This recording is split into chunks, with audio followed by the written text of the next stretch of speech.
नवरात्र शुरू होने वाले थे, इसीलिए हर जगह अब माता की चौकी लोगों ने बैठानी शुरू कर दी। ऐसा माना जाता है कि इन नवरात्रों के दौरान अगर 9 व्रत पूरे रखे जाएं, तो लोगों की इच्छाएं पूरी होती हैं। ऐसी ही कहानी है विश्वास और शांति की। विश्वास और शांति दोनों की श्रद्धा माता रानी के प्रति अत्यधिक थी और इसीलिए वो लोग कहीं भी जाते तो भगवान के दर्शन के लिए छोटे मंदिर में ही सही, लेकिन जाते जरूर थे।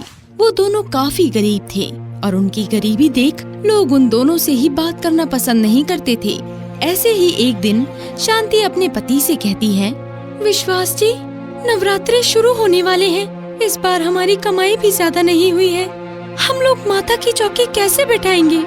तू चिंता मत कर शांति, भगवान कुछ ना कुछ जरूर करेगा। वो कोई ना कोई रास्ता हमें जरूर दिखाएंगे, क्योंकि माता रानी के घर देर है, अंधेर नहीं। हाँ, वो सब तो है। खैर छोड़ो इन सभी बातों को। अब आप अपने काम पर जाइए, मैं आपका खाना पैक कर देती हूँ। इतना कहकर शांति विश्वास के लिए खाना पैक कर देती है और जैसे ही विश्वास ड्यूटी पर निकलता है तो वैसे ही शांति खुद से कहती है, लगता है इस बार विश्वास जी का काम ढंग से नहीं चला। अब मुझे ही कुछ करना पड़ेगा। क्यों ना मैं दूसरों के घर में जाकर काम करके थोड़े से पैसे कमा लूं। इतना सोचकर शांति अब दूसरों के घरों में जाकर काम ढूंढने लगती है और ऐसे ही कुछ देर बाद उसको एक बड़ी से घर में काम मिल जाता है और वो उस घर में काम करने लगती है। अब ये सिलसिला यूं ही चलता रहता है। अपने पति विश्वास के ड्यूटी पर जाने के बाद वो दूसरों के घरों में काम करने लगती और विश्वास के आने से पहले ही वो अपने घर में आ जाती। धीरे धीरे नवरात्र और नजदीक आने लगे। शांति को दूसरों के घरों में काम करके जो पैसे मिलते थे उससे वो माता की पूजा के लिए सामान खरीद लाती है और अपने पति विश्वास का इंतजार करने लगती है।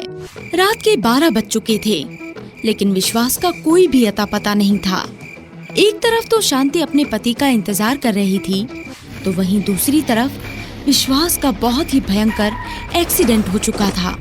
शांति को चिंता होने लगी और वो घबराते हुए घर से बाहर निकलती है, जहां वो अपने पति को रोड पर खून में लथपथ देखती है। ये देखकर शांति के पैरों तले जमीन ही खिसक जाती है और वो रोती बिलखती हुई अपने पति को हॉस्पिटल ले जाती है। कुछ समय तो डॉक्टर विश्वास का इलाज करता है, लेकिन जब वो बाहर आता है तब शांति से कहता है, शांति जी, आपके पति का काफी ज्यादा खून बह चुका है, इसलिए इन्हें ऑपरेशन के साथ खून भी चढ़ाना होगा। इसमें लगभग आपका 1 लाख रुपए का खर्च बैठेगा। आप काउंटर पर जाइए और पैसे जमा करवा दीजिए। लेकिन डॉक्टर साहब, मैं इतने सारे पैसे लाऊंगी कहाँ से? मैं तो एक गरीब घर से हूँ। देखिए शांति बहन, ये सब मैं नहीं जानता। अगर आपने पैसे जमा नहीं किए तो सॉरी, हम आपके पति का इलाज नहीं कर सकते। आप अपने पति को यहाँ से कहीं और ले जा सकती हैं। इतना कहकर डॉक्टर वहाँ से चला जाता है। बेचारी शांति रोते हुए मंदिर की तरफ भागती है। वो मंदिर की तरफ जा ही रही थी कि तभी तेज बारिश शुरू हो जाती है और बारिश में भीगते हुए आखिरकार शांति मंदिर तक पहुँच जाती है। मंदिर में पहुँचने के बाद वो माता रानी से कहती है, हे माँ, तू भी तो माँ है, तू अपने बच्चे को इस तरह कैसे रुला सकती है? तूने आज तक हम लोगों की परीक्षा ली, हम लोगों को इतनी गरीबी दिखाई, हमने कोई शिकायत नहीं की, लेकिन तूने ये क्या किया? तूने तो अपने भक्तों की परीक्षा के नाम पर लूट लिया। मैं और मेरे पति तुम्हारे कितने बड़े भक्त हैं, लेकिन तूने अपने भक्तों का साथ ना देकर उसे अपने पास बुलाने की सोची। क्यों माँ, क्यों? इतना कहकर शांति अपने घुटनों के बल हाथों में दिया लिए मंदिर की परिक्रमा करने लगती है। जैसे ही उसके 7 चक्कर पूरे होते हैं, वैसे ही माता रानी की मूर्ति तेज रोशनी के साथ चमकने लगती है और उस रोशनी से माता रानी प्रकट होती हैं। बस मेरी बच्ची, बस, मैं तेरी इस भक्ति से बहुत ही प्रसन्न हूँ। ये बात सुनकर शांति एक जगह ठहर जाती है और माता रानी को देखकर बहुत प्रसन्न हो जाती है। खुश होने के साथ साथ अपनी आंखों में आंसू लिए शांति माता रानी से कहती है, हे माता रानी, आपने आज तक मेरी गोद नहीं भरी। हम लोगों को ना जाने कैसे दिन दिखाए। हमने आपसे आज तक कोई शिकायत नहीं की, लेकिन आज मेरा पति जिंदगी और मौत के बीच जूझ रहा है और मैं आपसे विनती करती हूँ कि मेरे पति को मेरे पास छोड़ दीजिए। मुझे सुहागन होने का आशीर्वाद दीजिए माँ। तथास्तु मेरी बच्ची, मैं तुम्हें वरदान देती हूँ कि तुम सदैव सुहागन रहोगी और तुम्हारी झोली बहुत जल्द ही भरेगी, साथ ही तुम्हारे सारे कष्ट भी दूर होंगे। इतना कहकर माता रानी अपने हाथों से जादुई नीला पत्थर प्रकट करती हैं। बेटी शांति, ये नीला पत्थर मैं तुम्हें दे रही हूँ।